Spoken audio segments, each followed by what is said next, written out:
But my cats are a little tweaky because I'm an anxious, angry-ish person.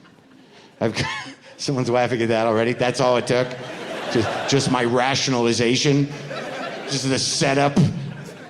No, you're really angry. I'm not as angry as I used to be. I'm trying to get better. I'm trying to. Here's the thing, man. I have an anger problem, and that's not like there's people in here who have anger problems. I know you know who my people are, and I know you know who you are.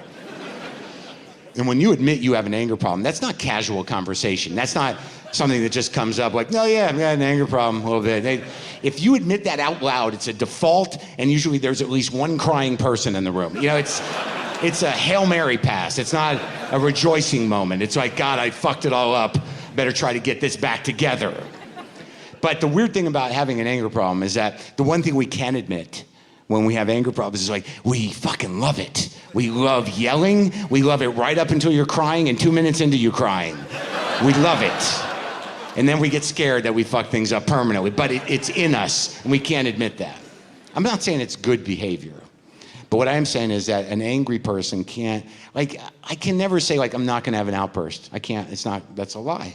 It's gonna happen.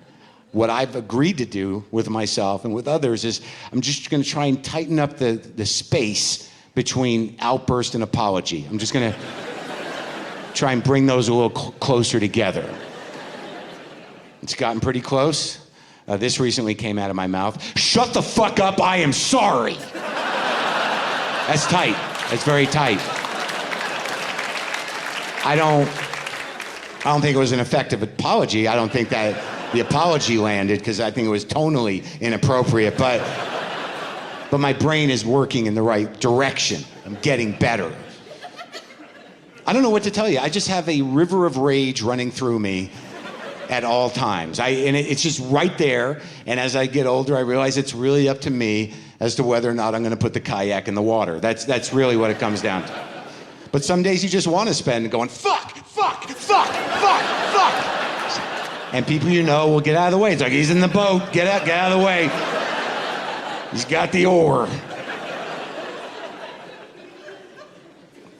And I don't, you know, it's like anger is like, it's satisfying in a way. And like sometimes I'll even like talk to myself. That's ridiculous. Talking to yourself in public. Like, that's why I believe you shouldn't judge people who talk to themselves in public as crazy too quickly. I know it's fun to be like, oh shit, look at it.